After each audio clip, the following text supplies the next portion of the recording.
Si vous me le permettez, avant de poursuivre, je voudrais simplement vous dire, enfin vous inviter, une simple invitation, en vous disant qu'il se passe des choses extraordinaires le matin à 9h30 Amen. pendant le temps de prière. Amen. C'est vraiment incroyable. Donc voilà, je voulais simplement partager ce petit témoignage. Euh, la sœur Geneviève, qui a conduit le temps de prière ce matin et qu'elle en soit remerciée, elle a commencé en se posant la question, qu'est-ce que c'est qu'un culte? Elle a demandé, elle dit, voilà, puisqu'on va prier pour le culte, on va se demander ce que c'est qu'un culte et comment rendre un culte agréable à Dieu. C'est troublant pour moi parce que c'est précisément le sujet que je voulais partager avec vous aujourd'hui. À l'instant où j'ai mis mes écouteurs pour entendre ce qu'elle disait, j'ai cru que la prédication avait déjà commencé et qu'elle allait terminer sans moi. Donc, merci Seigneur pour la manière dont il confirme les choses. Je crois qu'on est séparés, on est dans des endroits différents, mais nous avons un même Dieu qui nous parle et c'est vraiment extraordinaire. Voilà donc ce dont je voudrais vous parler, ce que je vais partager ce matin avec vous, c'est ça, un culte selon le cœur de Dieu. Nous le savons, nous sommes invités à rendre un culte à Dieu et je voudrais commencer peut-être par préciser ce qu'on peut entendre par rendre un culte. Parce que le mot culte, il a plusieurs sens. En fait, il en a deux. Il y a le sens originel, le sens limité, et puis il y a un sens plus large. Et les deux sens sont tout à fait justes, mais comme ils sont très proches, parfois ça peut nous aider de faire la différence.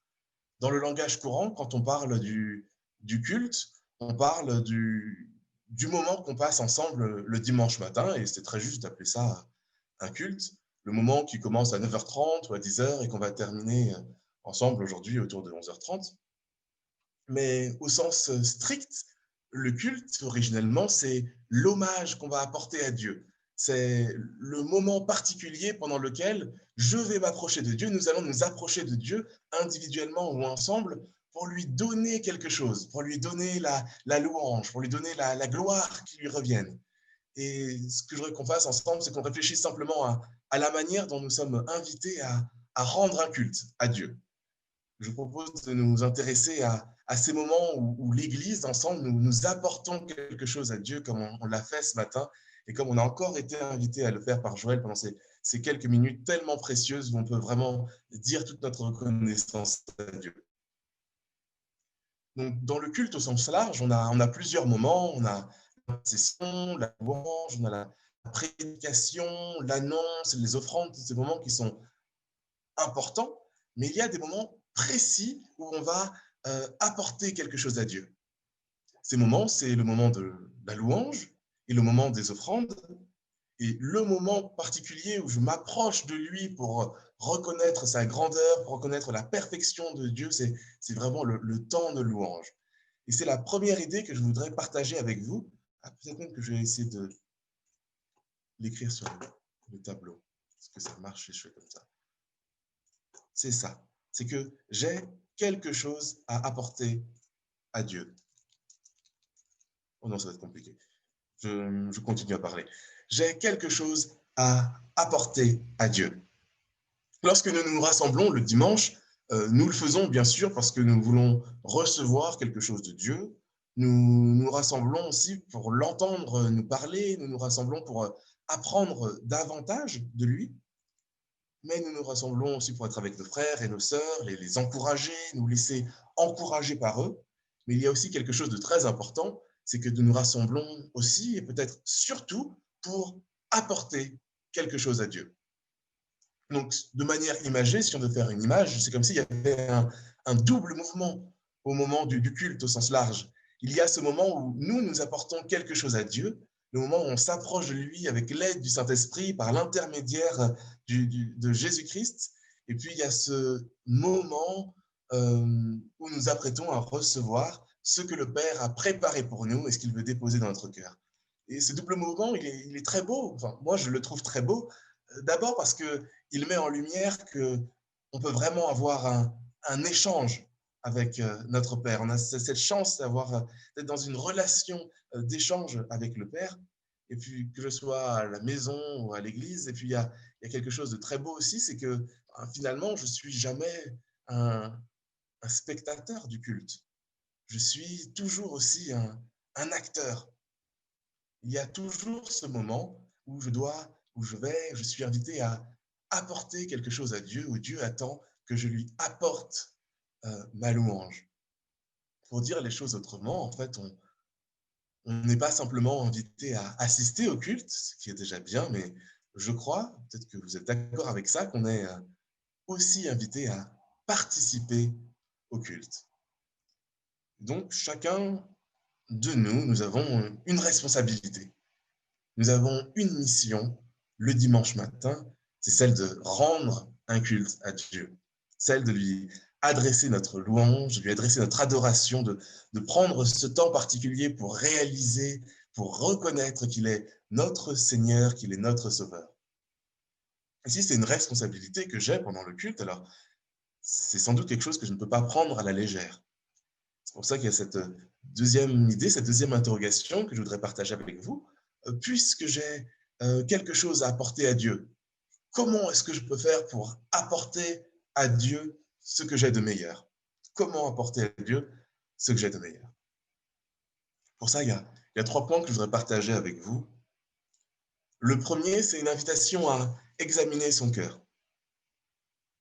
Si on regarde l'Ancien Testament, si on regarde notamment les livres de Nombre, de Lévitique, une partie d'Exode, et notamment les premiers chapitres de Lévitique et de Nombre, on voit qu'il y a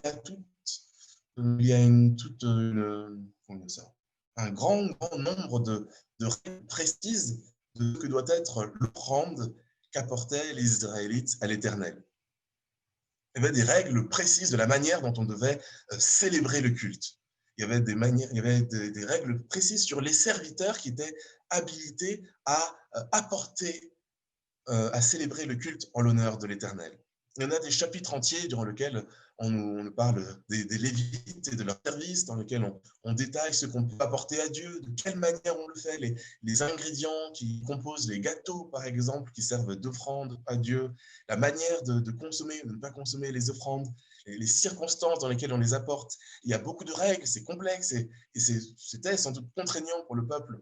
Et ça nous rappelle à nous qu'on ne s'approchait pas inconsidérément de la présence de Dieu. Au risque, parfois on en a des exemples, au risque d'en mourir. On n'apportait pas une offrande à la légère, au risque même d'en mourir. Et dans le Nouveau Testament, l'auteur de la lettre aux Hébreux, dans la seconde partie du chapitre 12, il nous le rappelle. Ça, c'est les versets 18 à 29 de Hébreux 12. Et donc l'auteur de l'épître aux Hébreux rappelle à ceux à qui il adresse la lettre, qui sont des Juifs qui sont devenus chrétiens, que leurs ancêtres ils n'osaient pas s'approcher des lieux saints, car quiconque les touchait pouvait être condamné à mort. Mais heureusement, il ne s'arrête pas là. Il poursuit en disant, du verset 22 au verset 24, « Mais vous, et je crois que cela vaut pour nous aujourd'hui, mais vous vous êtes approchés de Jésus. » Avant, il y avait des règles, tout le monde ne pouvait pas s'approcher comme ça de la présence de Dieu pour apporter une offrande. Mais au verset 22 au verset 24 du chapitre 12, l'auteur déclare, mais vous êtes approchés de Jésus. Et il conclut tout son raisonnement en déclarant, c'est pourquoi, recevant un royaume inébranlable, retenons la grâce par laquelle nous pourrons rendre à Dieu un culte qui lui soit agréable avec piété et crainte. Je le partage ici.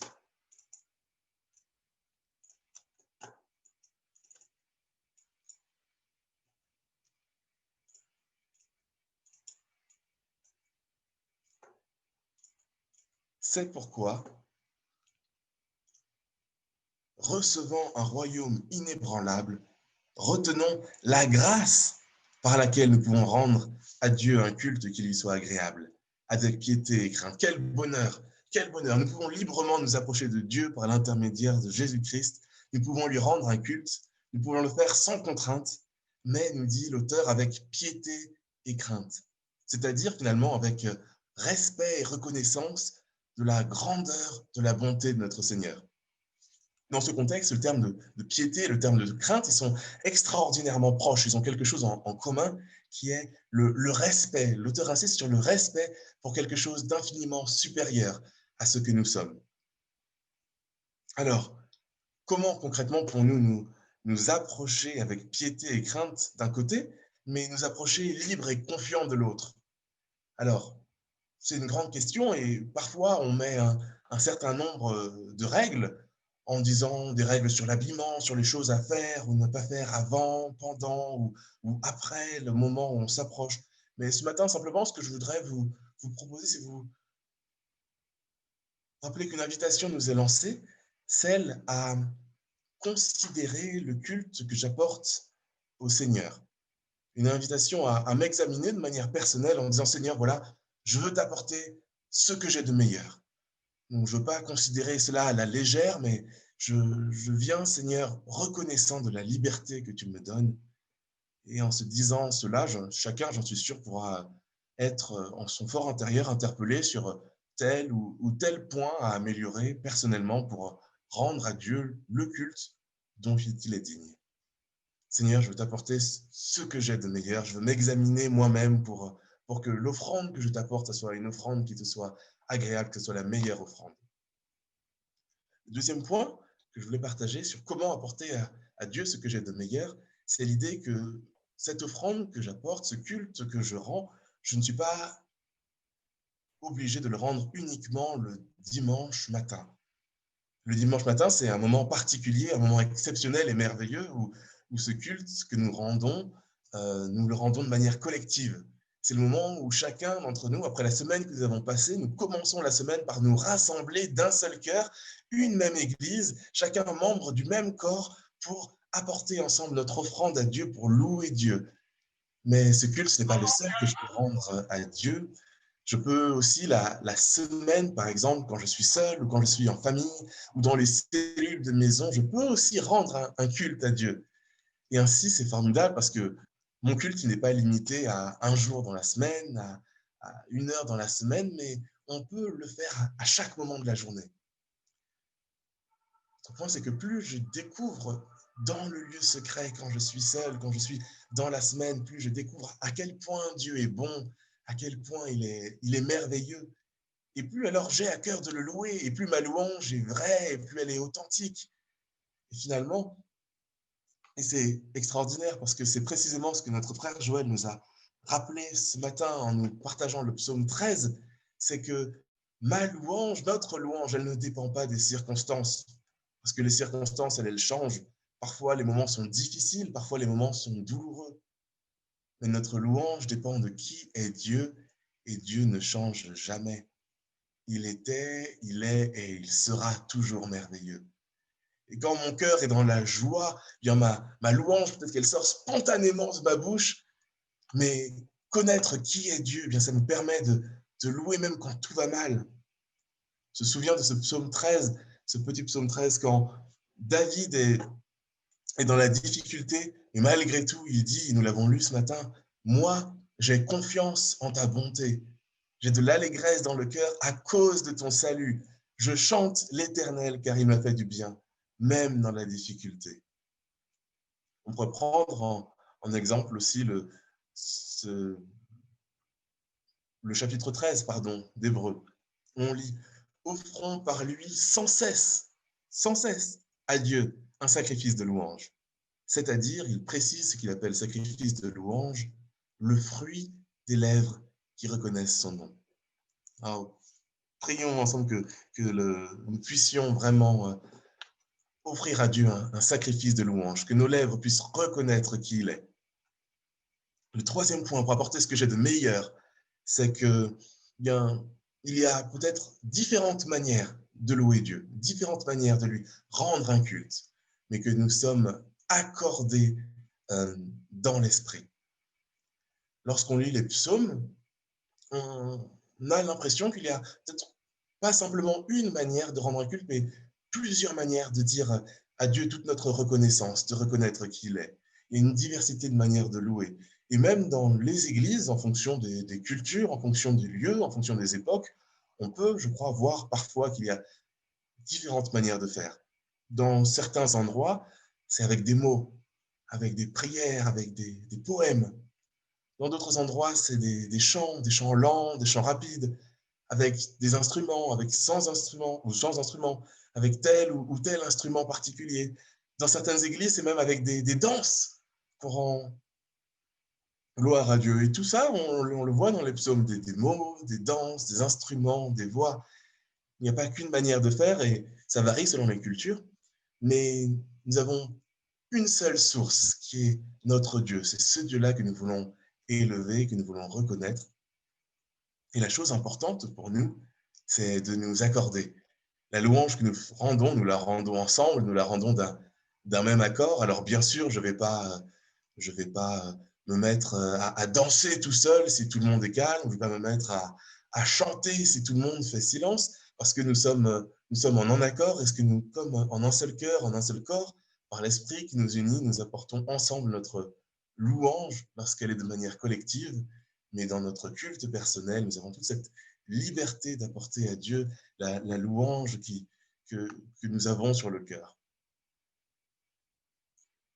Pour terminer, j'ai une troisième idée que je voudrais partager avec vous et sur laquelle je ne voudrais pas vous quitter, c'est de vous dire que Dieu agit aussi dans les temps de louange. On sait qu'il agit dans les temps d'intercession, on lui demande de faire quelque chose, on sait qu'il agit dans les moments de prédication, où on s'attend à recevoir de lui un message, un mot particulier pour notre cœur.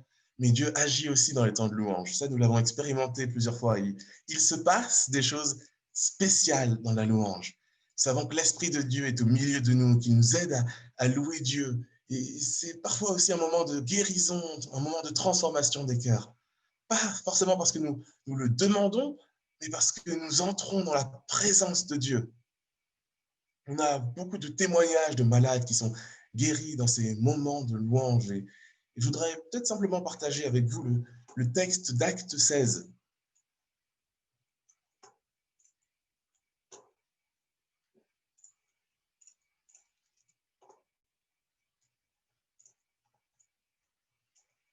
Que j'affiche à l'écran et que je vous lis.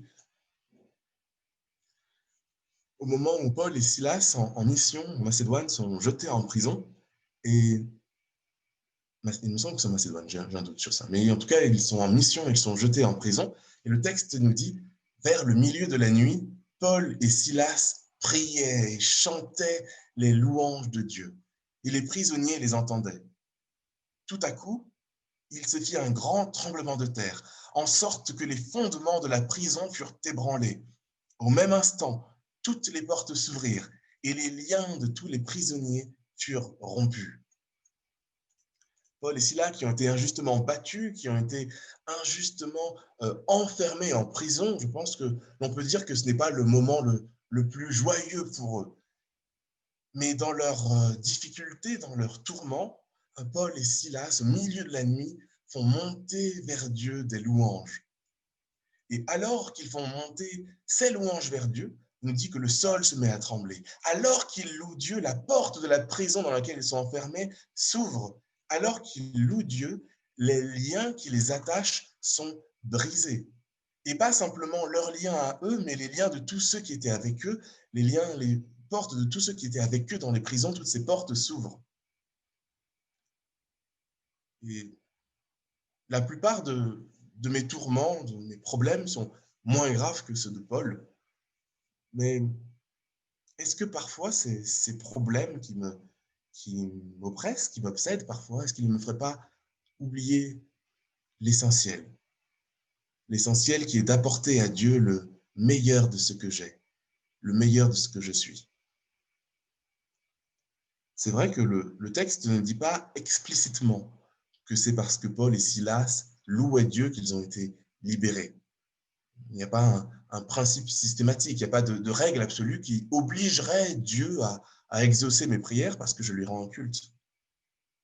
Mais peut-être que si, au lieu de me battre intellectuellement avec mes angoisses, avec mes addictions, avec mes péchés, si peut-être que au lieu de me débattre à coups de raisonnement, de stratégie humaine contre les problèmes du quotidien, contre mes tourments, qui sont assurément des problèmes sérieux, si parfois je m'approchais simplement, je m'approchais du Dieu Tout-Puissant, du Créateur du ciel et de la terre, si je m'appliquais à lui rendre un culte qui soit agréable, si j'entrais dans sa présence, peut-être alors que dans la présence de ce Dieu qui est si grand, de ce Créateur du ciel et de la terre, peut-être que dans sa présence, eh bien, mes problèmes à moi me sembleraient plus petits.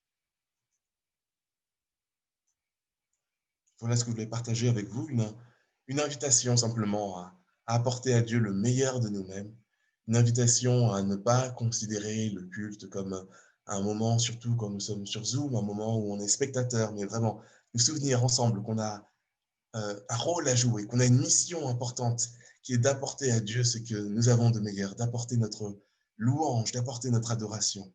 Savoir que c'est un moment important durant lequel il se passe des choses.